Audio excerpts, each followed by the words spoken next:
Top story that we are tracking for you today comes in from Bangladesh, where the country is bracing for a pivotal moment today as the International Crimes Tribunal is delivering its long-awaited verdict against ousted Prime Minister Sheikh Hasina on charges of crimes against humanity, including murder, torture and mass killings during last year's student-led uprising that claimed almost 1,400 lives and forced her 15-year rule to collapse in August 2024. Sheikh Hasina, who is now exiled in India and facing the death penalty sought by prosecutors, denies the politically motivated allegations tied to her government's brutal crackdown on protesters. Tensions have boiled over onto the widespread violence across the country, with Awami League supporters enforcing shutdowns amid reports of vehicles being set ablaze, crude bomb blasts near Dhaka University and the airport, injuring several people. There also have been road blockades and arson on buses and government buildings. This has prompted the UNIS-led interim administration to declare a high alert, deploy army and border guards, and authorize Dhaka police to open fire on violent mobs. Joining me on the broadcast is Ohibul Hasan Chowdhury, former Education Minister of Bangladesh. I thank you, sir, for joining us on this broadcast. We appreciate your time. We want to understand how very critical and crucial this entire verdict is. Also, do you see it as a fair trial, or do you think that it is politically motivated? Thank you for connecting me. First of all, I'd like to correct what you have just said, that during the July-August riot, 1,400 people have died. It is simply not right. So we will take those figures approximately that are coming in from the United Nations. We do believe that the government denies, the former government denies all these allegations of so many deaths. However, we have maintained. If you allow me to clarify on this. Yes. The interim government has published a gazette. Basically, through gazette notification, has listed 800 names. Out of these 800 names, many were our activists also. After 5th of August, many of our activists have also died. We have a list of 600 people in our record. And UN fact-finding report, the one that has claimed this number, is not conclusive. They have said that they have not seen a list of people who have who have died during this time. Regarding the trial's fairness, let me put it to you this way, that the entire process is illegal. It is unconstitutional. It is being done by an interim government, first of all, which does not have any legality under Bangladesh Constitution. Secondly, for any criminal trial, for any criminal proceeding, the accused must be tried under a complete law. Complete law meaning a law that is passed in the parliament. Now, what the Yunus regime has done, they have amended the International Crimes Tribunal law, the Act, through a temporary ordinance for which they actually have no legal authority. So, without any legal authority, they have made some amendments in the cabinet of the ministers of Yunus without any ratification by the parliament. And under that incomplete amendment, which hasn't been ratified in any parliament yet, they have started the trial of our former leader, including myself. In another case, I'm also indicted. So the law itself is incomplete. And under our constitution, these amendments have to be passed in a future parliament. Something that has not been have not been passed in a parliament, they are using it to prosecute us. So the objective is to convict Awami League senior leadership before the next upcoming election. They know that due to international pressure and also to for their upcoming election to be credible, they cannot continue the suspension on the Awami League or the prohibition of the Awami League, and they will simply make a paper declaration that the suspension has been lifted or something like that they will do. But even if they do that, they will ensure the leadership of the Awami League cannot compete in the election. So they want to convict us at any cost. The trial process itself is flawed. It has been identified by many international observers.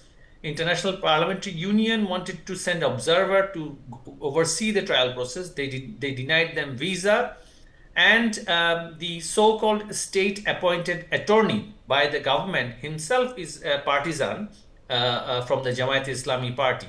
Some of the senior lawyers in the court wanted to fight on behalf of our leader, but they were denied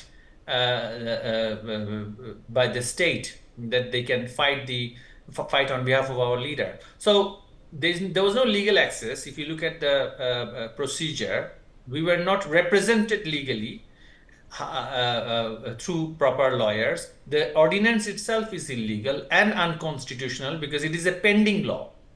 And they have expedited the whole process, whereas a regular criminal investigation and trial and hearing takes at least a year. They have done it all within the last 6 months. And last of all, the tribunal's chairman did not attend the tribunal for the last 1 month. And he claimed that he was watching the tribunal's proceeding from his home through the television. So, because it was being broadcast. So that this is the extent of this farce. It's not fair trial, it's simply a farce. It is a staged drama, and we are calling it a kangaroo court. And whatever verdict they give, we are not taking that into cognizance, and we will continue our fight against this illegal regime. They are wanting the country to be brought to a major conflict situation, on the brink of civil war. That's what they want, and this is how they want to take revenge from their defeat of 1971. It's not about Sheikh Hasina only. It's not about the Awami League. It is about Bangladesh's existence. It is about the values Bangladesh stood for in 1971, and it is to create as much regional instability as possible from Bangladesh. It is already being used as a terror haven.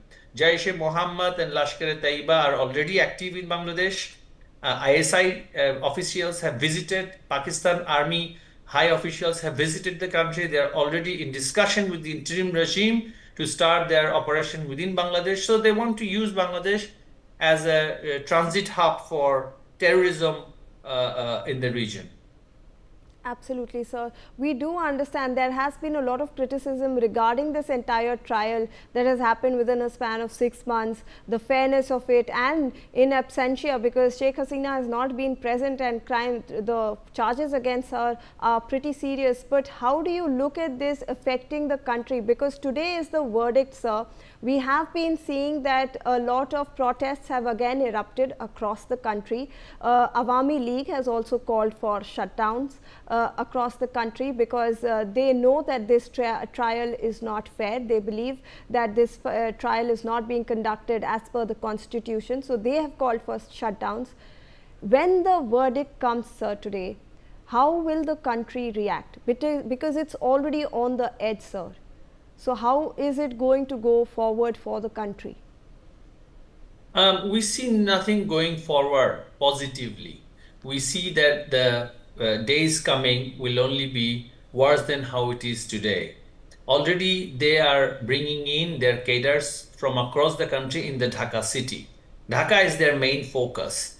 But in the rest of the country, our activists are also reacting. The challenge is that, we have to be also accountable to our activists, and we cannot contain them from their outpouring of their reaction. And this is just going towards a situation where we anticipate a lot of clash and further instability in the country. Instead of having a reconciliation, a proper investigation and trial, and stabilizing the country, the economy, the law and order situation, the current administration of Yunus wants to create a more anarchic situation for further chaos, so that they can continue to justify their grip in power. they have no intention to hold election, although they are talking about it. But if there is chaos, if there is trouble, they will naturally go for further consolidation of power in the name of bad law and order situation. So that's their objective. But we are, of course, not going to sit idle. We are a battle-hardened party. We have fought military administration for 21 years in Bangladesh, military and civil administration dictatorship in Bangladesh for 21 years, and we came to power to serve the people. We fought a powerful army, Pakistan Army in 1971. So Awami League is not just any other political party. It is capable of creating a country. It was capable of creating a country through guerrilla warfare. So Awami League cannot be just wiped off, or the history of Bangladesh cannot be just rewritten. We will respond accordingly, but of course, whatever we have done for the country for the last 15 years, we do not want destruction, killing, arson attacks, large-scale chaos and riot to destroy what we have built. They had no input in what we have done in the country for 15 years. The economy has changed drastically in terms of women's empowerment, in terms of our people's per capita income. Things have drastically changed in Bangladesh, and it became a model for development across the developing world. So we don't want that kind of a situation. But if we're pushed to the extreme, our activists will have no choice but to react the way they will be reacting in the future. So we appeal and to the establishment beyond the interim regime, the administration, the permanent government structure, the civil military bureaucracy, the judiciary, to unite with the people and to do something to stop this country going into an existentialist crisis. So we are ready. We will respond accordingly, but we do not want chaos as they do. We've already seen how supportive people are. They have voluntarily taken part in our declared programs in the recent past. So, and we will be calling for further protests in the days to come. Absolutely. And sir, how do you look at this? Because you have been saying that this interim government will not let free and fair elections be held. It is trying to capture on to that power. It is trying to hold on to that power. Going forward, even your party is facing a temporary ban till that government is in place. Going forward, how do you see that, what is the future of Bangladesh, especially with India, because the ties have been very strained under this interim government as well. So going forward, how is everything going to be managed? Because if elections are not going to be held, there's going to be a strained relation with all your neighbors. You are saying that there is a lot of problems with the interim government. How is Bangladesh going to go forward from that? The only way forward is ouster of this illegal Yunus regime. That is the only way forward. They have to leave. They have to hand power over to another caretaker government. There is a judgment pending in the Appellate Division, the Supreme Court of Bangladesh, on how to run the caretaker government as it used to be. Sir, I'd like to interrupt you for just a bit. You can continue your thought. I just want to introduce to our viewers the visuals that we have on the screens is the current ongoing trial over there on your screens right now. That is the Bangladesh court, and that trial is currently underway, where we are expecting that verdict against a former Prime Minister Sheikh Hasina. Right, sir, I want to come back to you, please. Installing of a new government, a new interim government, whether you call it a caretaker government or an interim government, which will talk to all the political stakeholders, including the Awami League, of course, and hold a free and fair, inclusive and participatory election. That is the only way forward. Without that, all these dramas that we are seeing is only going to turn the country into another Somalia or Haiti or Myanmar. And that is it seems like it is their objective to turn the country into another Myanmar. cause as much instability as possible within India, because Bangladesh shares border with India everywhere, from land to the sea to the airways. Bangladesh actually is within India, except for a very small border with Myanmar. They've already declared that, especially Mr. Yunus, you've seen that he had gifted a map of Bangladesh, which includes certain states of India. Already under his patronage, Lashkar-e-Taiba and Jaish-e-Mohammed have visited Bangladesh. Already under his patronage, senior officials of Pakistan Army are now forcing Bangladesh Army to give them space within their compounds and cantonments. So that's their objective, to turn the country into another Peshawar or Afghanistan or Myanmar. We will not let that happen. We are just reorganizing ourselves. We've seen how people are supportive of our cause and they want an ouster of this illegal regime, and we will do accordingly in good time. So, quick last words, sir. Your party and your people supporting you will continue despite whatever verdict comes out, will continue to fight for your rights going forward? Absolutely. Our objective is the ouster of this illegal government, and we will continue to fight for that. All right. Thank you so much, sir, for joining us on this broadcast. We appreciate your time.